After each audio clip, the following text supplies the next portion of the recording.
Habitualmente os pais, quando falam da adolescência, dão sempre a entender que está para chegar uma espécie de tornado com hora marcada, que faz com que, nos vários desabafos que acabam por ter, os pais tenham sempre a ideia de que a adolescência vira do avesso uma família, vira do avesso a paz que existe à hora do jantar, vira do avesso as regras que até aí estavam mais ou menos instituídas, e eu não acho nada disso. Eu acho os adolescentes pessoas muito bonitas, devo dizer, muito bonitas. São crianças, às vezes crianças com 1,90 m, a calçarem 40 e não sei quantos, mas são crianças crescidas, a precisarem de um pai e de uma mãe como precisavam quando eram pequeninos, mas muito mais interpelante, a porem legendas e a desafiarem para as incoerências que vão sentindo nos pais.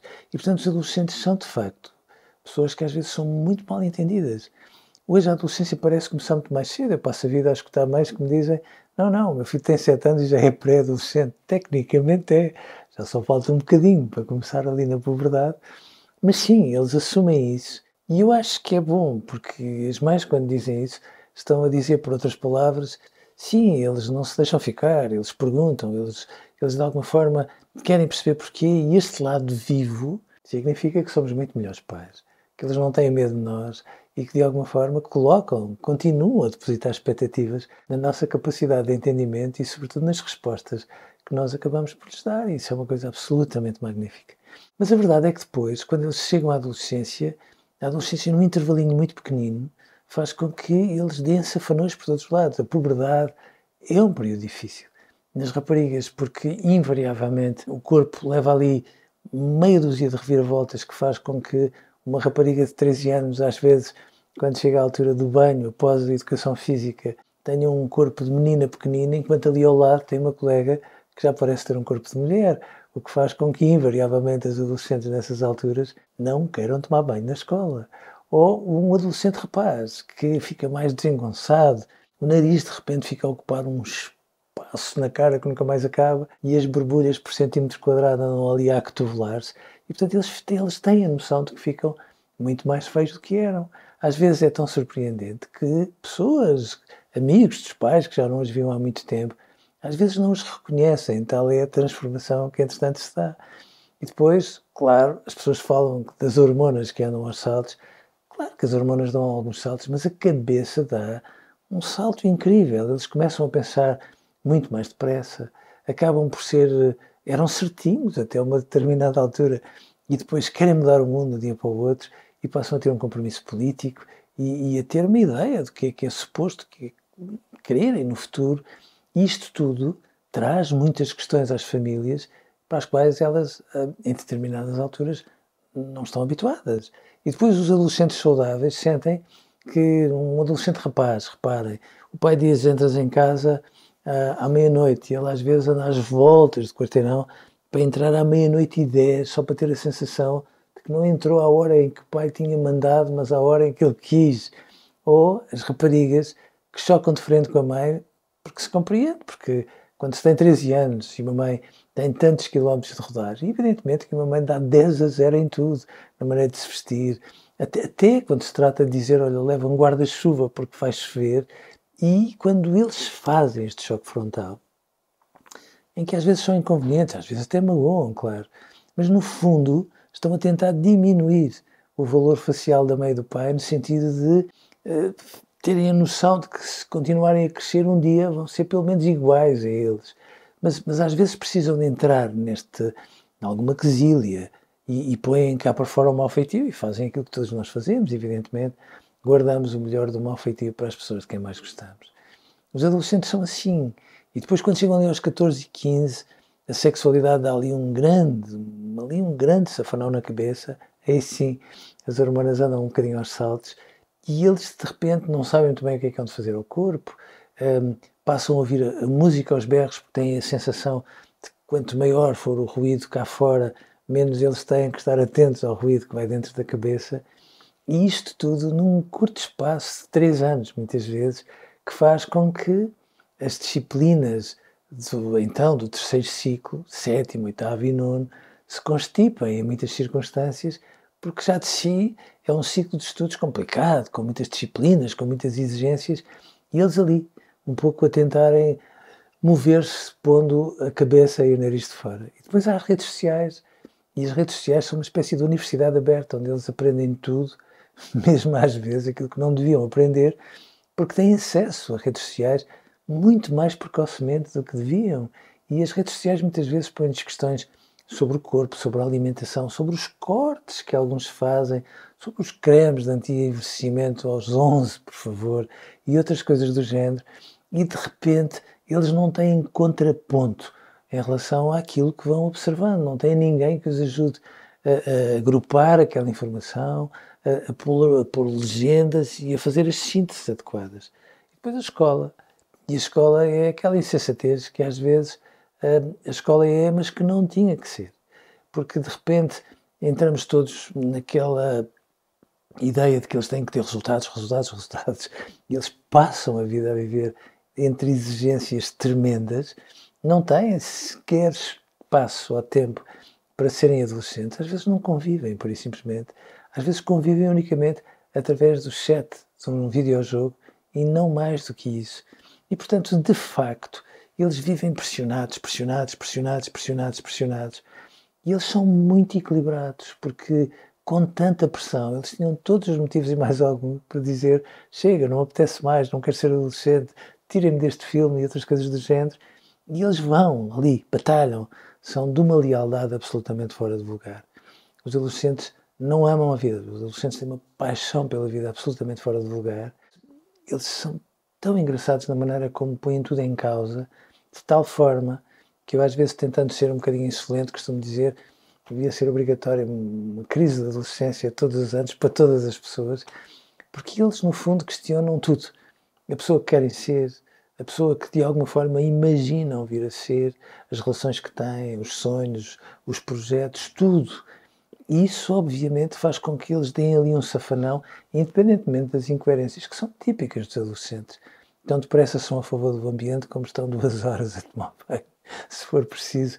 Tão depressa são muito ciosos do último bilhete, do último concerto que deixam meses a fio em cima da secretária, como a seguir misturam a roupa suja, a roupa lavada e de repente o quarto deles parece ser uma espécie de enclave com autonomia administrativa, de tal maneira que os pais nem sequer lá entram com medo de ficarem literalmente à beira do ataque de nervos. Eles são muito bonitos, de facto. Mas nós vivemos sempre de uma forma muito alarmada e de uma forma estupidamente paternalista. Quando nós falamos de olhos nos olhos com os adolescentes, é impactante perceber a forma como eles são justos, absolutamente leais em relação a quem fala a verdade com eles e como se põem em causa, se abrem, põem perguntas, fazem afirmações e tudo mais, que nos faz perceber que nós todos andamos demasiado distraídos em relação a eles e a pôr-lhes etiquetas que não têm a ver de todo com aquilo que eles são. Eu acho que tem muito mais a ver com a adolescência que nós tivemos. Eu tenho muito medo dos pais em relação à adolescência dos filhos por 2 motivos.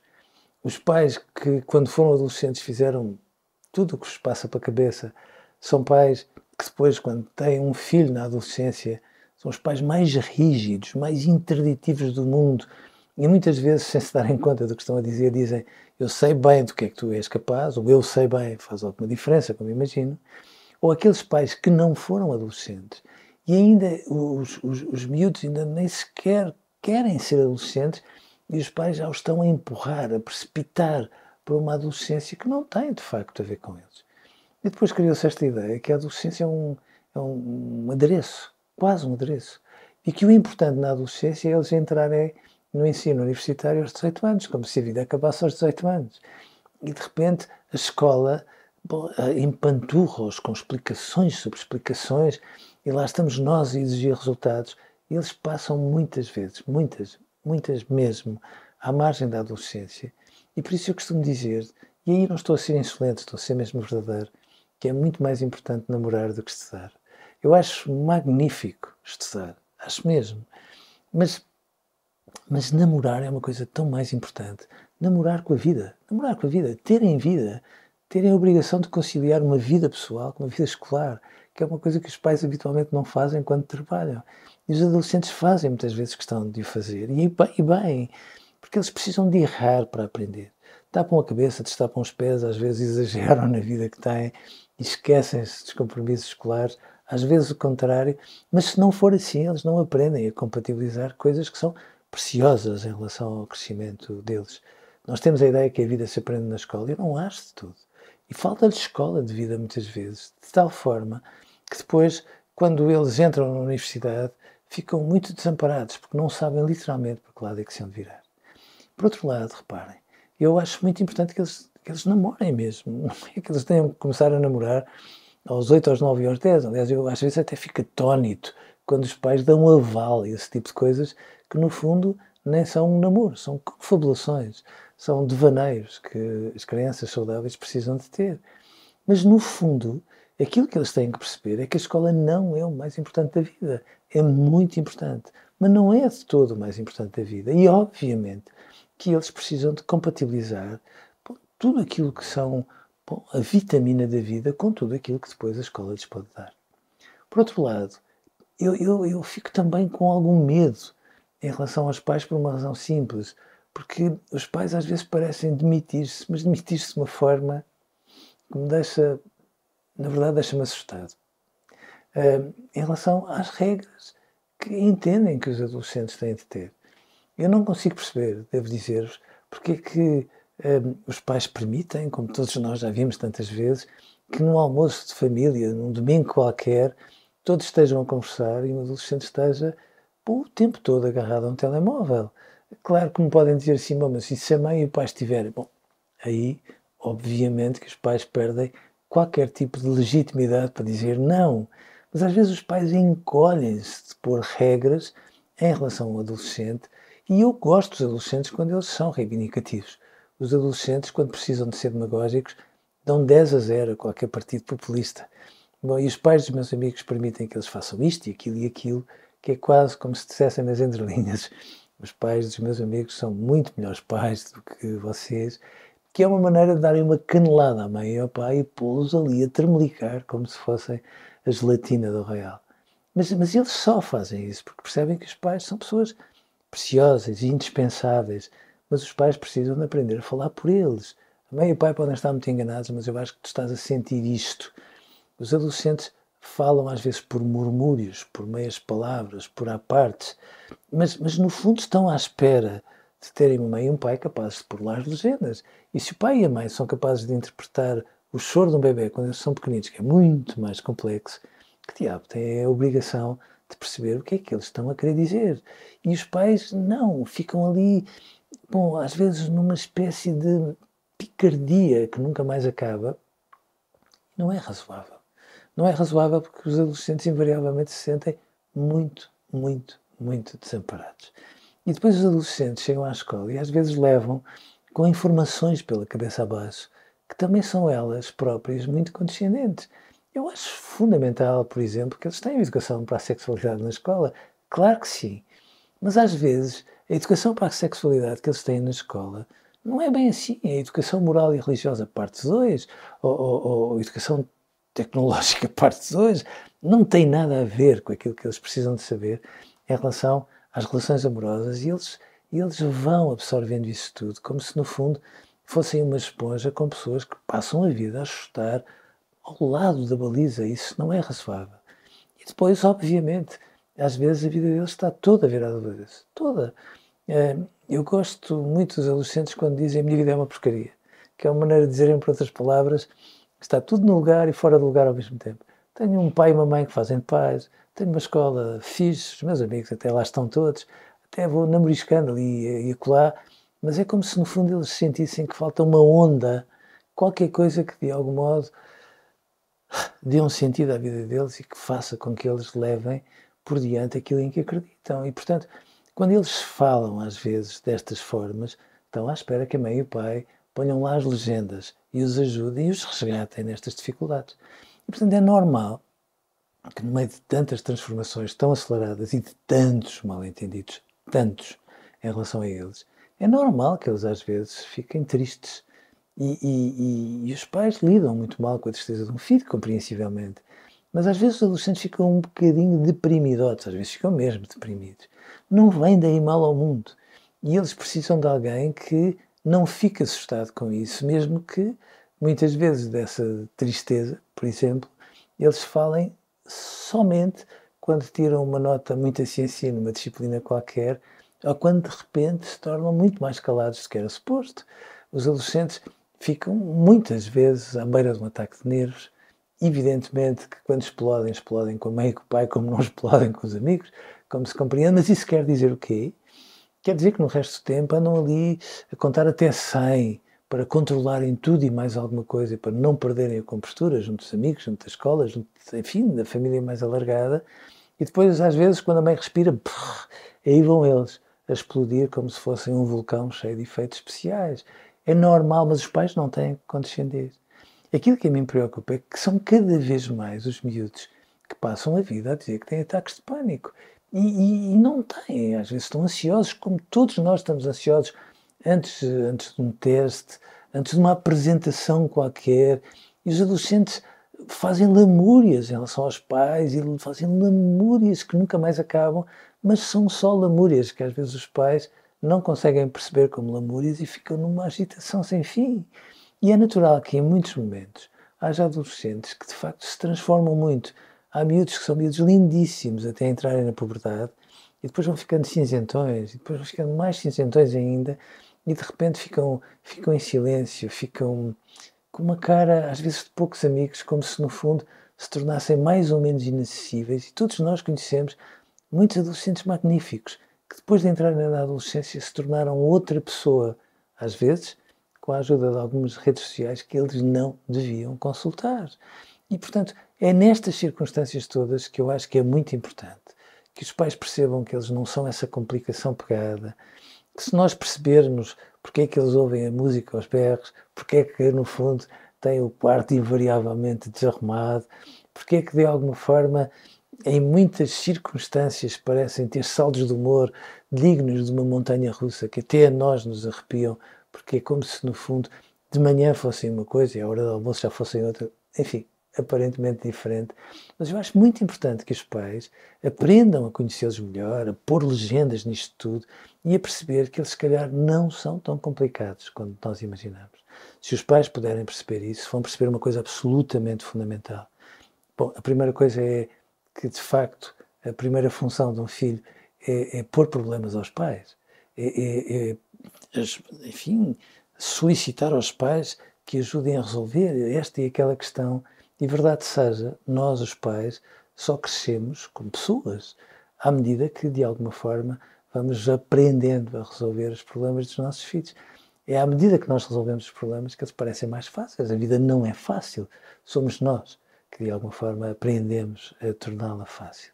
E depois era muito importante que nós percebêssemos, nós, pais e professores, já agora, que não há adolescentes difíceis. Bom, os adolescentes difíceis têm sempre por trás pais ou professores em dificuldades, que é a coisa mais humana do mundo, mas que se resolve. E, portanto, se nós juntarmos esta informação toda, se pusermos as legendas no sítio, e se nós pudermos, de algum modo, perceber o que eles nos estão a dizer, nós não só estamos a ser melhores pais, melhores professores, mas estamos-nos também a reconciliar com a nossa adolescência, que é uma coisa que nós não devíamos perder de vista. Nós devíamos ser um bocadinho adolescentes para sempre. Não precisamos de andar sempre de calças de ganga, a dizer bué e outras coisas do género, para fazermos de conta que estamos em paz com a nossa adolescência. Basta termos um desassossego digno de quem ama a vida e sermos capazes de perceber que o melhor do mundo é sempre o futuro.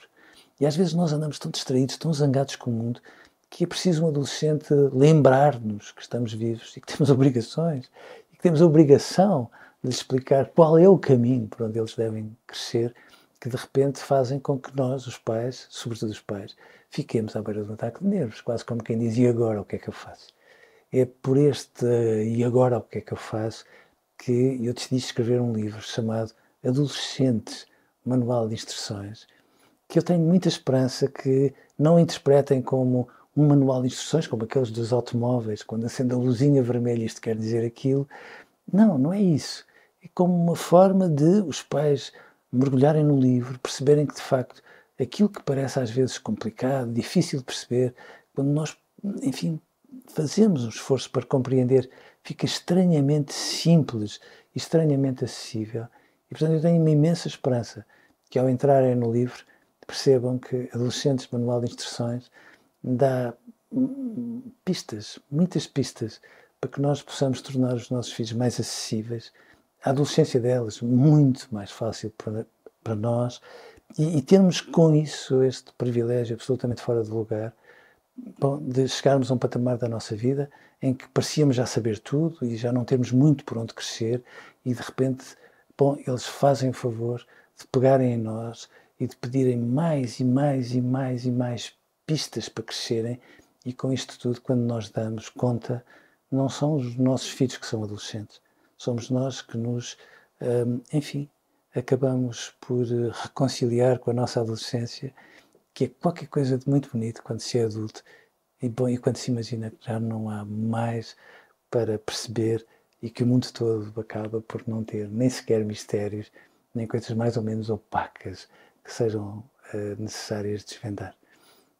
Adolescentes, Manual de Instruções, não é um livro só para os pais, é um livro para os pais, para os educadores, até para os adolescentes, porque de repente eu não tenho dúvidas, quando eles percebem que as coisas que às vezes parecem um bocadinho estranhas neles próprios, afinal têm uma linha condutora, até os adolescentes vão perceber que afinal são mais fáceis de entender. Com isso eles vão ficar mais reivindicativos, é evidente, mas quanto mais reivindicativos, mais eles precisam de melhores pais.